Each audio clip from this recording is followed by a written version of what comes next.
ಸ್ನೇಹಿತರೆ, ನಾವು ಓದಬೇಕು ಅಂತ ಹೇಳಿದಾಗ ಇಲ್ಲಾಂದರೆ ಏನಾದರೂ ಕೆಲಸ ಮಾಡಬೇಕು ಅಂತ ಹೇಳಿದಾಗ ಎಷ್ಟು ಡಿಸ್ಟ್ರಾಕ್ಷನ್ ಆಗುತ್ತೆ, ನಮ್ಮ ಮೈಂಡು ಎಷ್ಟು ಕಡೆ ಡಿವಿಯೇಟ್ ಆಗುತ್ತೆ ಅಲ್ವಾ.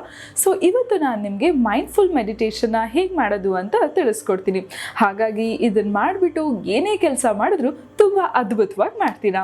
ನೀವು ನೋಡ್ತಾ ಇದ್ದೀರಾ ವಿಜಯ್ ಕರ್ನಾಟಕ, ನಾನು ನಿಮ್ಮ ಸಾರಿಕಾ. ಬನ್ನಿ ವೀಕ್ಷಕರೇ, ಈ ಮೈಂಡ್ಫುಲ್ ಮೆಡಿಟೇಷನ್ನ ಹೇಗೆ ಮಾಡೋದು ಅಂತ ನೋಡೋಣ. ಹೇ ಗೈಸ್, ಸೊ ಈ ಮೆಡಿಟೇಷನ್ ಮಾಡೋದಕ್ಕೆ ನಾವು ಮೊದಲನೇದಾಗಿ ನಾವು ಕೂತ್ಕೊಳ್ಳೋ ಪೊಸಿಷನು ಕರೆಕ್ಟಾಗಿ ಇರಬೇಕು. ನಿಮಗೆ ಹೇಗೆ ಕಂಫರ್ಟಬಲ್ ಆಗಿರುತ್ತೆ ಹಾಗೆ ಕೂತ್ಕೊಬೋದು.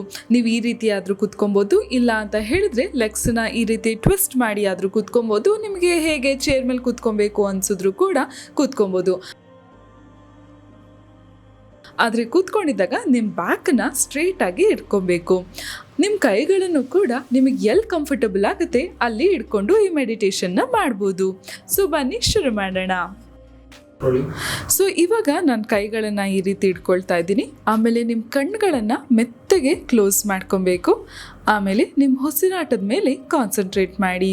ನೀವು ಒಂದೊಂದ್ಸತಿ ಜೋರಾಗಿ ಉಸಿರಾಡ್ತಿರ್ಬೋದು, ಇಲ್ಲ ಅಂತ ಹೇಳಿದ್ರೆ ಮೆತ್ತಗೆ ಉಸಿರಾಡ್ತಿರ್ಬೋದು. ಅದನ್ನು ನೀವು ವರಿ ಮಾಡಬೇಡಿ. ಜಸ್ಟ್ ನೀವು ಹೇಗೆ ಉಸಿರಾಡ್ತೀರಾ ಮತ್ತು ಉಸಿರು ಒಳಗೆ ಬರೋದು ಹೊರಗೆ ಹೋಗೋದನ್ನು ಕಾನ್ಸಂಟ್ರೇಟ್ ಮಾಡಿ. ಇದನ್ನು ನೀವು ಒಂದು 10ರಿಂದ 15 ಸತಿ ಮಾಡಬೇಕಾಗತ್ತೆ. ನೆಕ್ಸ್ಟು ನೀವು ಆಳವಾದ ಉಸಿರನ್ನ ಒಳಗೆ ತಗೊಬೇಕು, ಆಳವಾದ ಉಸಿರನ್ನ ಹೊರಗೆ ಬಿಡಬೇಕು. ಇದನ್ನು ಕೂಡ ಒಂದು 10ರಿಂದ 15 ಸತಿ ಮಾಡ್ಕೊಳ್ಳಿ. ಇದನ್ನು ಮಾಡ್ತಿರ್ಬೇಕಾದಾಗ್ಲೇ ನಿಮ್ಮ ಕೈಗಳನ್ನು ಎದೆ ಮೇಲೆ ಮತ್ತು ಹೊಟ್ಟೆ ಮೇಲೆ ಇಡಬೇಕು. ಇದನ್ನು ಮಾಡೋದ್ರಿಂದ ನಮ್ಮ ಬಾಡಿ ಮೂಮೆಂಟ್ಸ್ ಹೇಗಾಗುತ್ತೆ ಉಸಿರಾಡ್ತಿರ್ಬೇಕಾದಾಗ ಅದ್ರ ಮೇಲ್ಗಡೆ ಕಾನ್ಸಂಟ್ರೇಟ್ ಮಾಡಬೇಕು. ಈ ರೀತಿ 15 ಸತಿ ಮಾಡಾದ್ಮೇಲೆ ಮತ್ತೆ ನಾರ್ಮಲ್ ಆಗಿ ನೀವು ಹೇಗೆ ಉಸಿರಾಡ್ತೀರಾ ಆ ರೀತಿ ಮಾಡಬೇಕು. ನೀವು ಈ ರೀತಿ ಉಸಿರಾಡ್ತಿರ್ಬೇಕಾದಾಗ ನಿಮ್ಮ ಮೈಂಡು ಡಿಸ್ಟ್ರಾಕ್ಟ್ ಆಗ್ಬೋದು. ಆದರೂ ಕೂಡ ನಿಮ್ಮ ಮೈಂಡನ್ನು ಮತ್ತೆ ಉಸಿರು ಮೇಲ್ಗಡೆನೆ ಫೋಕಸ್ ಮಾಡಿ. ನೀವು ಹೇಗೆ ನಾರ್ಮಲಾಗಿ ಬ್ರೀದ್ ಮಾಡ್ತೀರೋ ಆ ರೀತಿನೇ ಮಾಡಬೇಕು. ಫಾಸ್ಟು ಸ್ಲೋ ಆ ರೀತಿ ಏನೂ ಬೇಡ.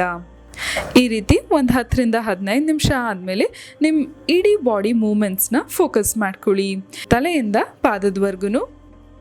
ಆಮೇಲೆ ರಿಲ್ಯಾಕ್ಸ್ ಆಗಿಬಿಟ್ಟು ನಿಮ್ಮ ಕೈನ ರಬ್ ಮಾಡಿ ಆ ಹೀಟನ್ನು ನಿಮ್ಮ ಕಣ್ಣು ಮೇಲ್ಗಡೆ ಇಟ್ಕೊಬೇಕು.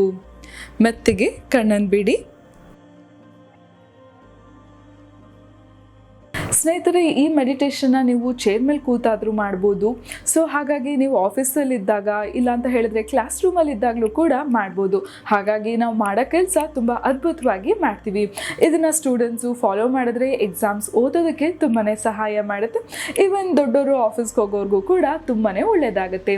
ಮುಂದಿನ ಸಂಚಿಕೆಯಲ್ಲಿ ನಾನು ನಿಮಗೆ ಇನ್ನೊಂದು ಟಿಪ್ಸ್ ಬಗ್ಗೆ ತಿಳಿಸ್ಕೊಡ್ತೀನಿ. ಈ ವಿಡಿಯೋ ಇಷ್ಟ ಆದಲ್ಲಿ ಲೈಕ್ ಮಾಡಿ, ಕಮೆಂಟ್ ಮಾಡಿ, ಶೇರ್ ಮಾಡಿ. ಇನ್ನು ಯಾರೆಲ್ಲ ವಿಜಯ್ ಕರ್ನಾಟಕ ಡಿಜಿಟಲ್ ಪ್ಲಾಟ್ಫಾರ್ಮ್ನ ಫಾಲೋ ಮಾಡ್ತೀರೋ ಫಾಲೋ ಮಾಡೋದಕ್ಕೆ ಮರಿಬೇಡಿ. ನಾನು ನಿಮ್ಮ ಸಾರಿಕಾ. ಟೇಕ್ ಕೇರ್, ಬಾಯ್.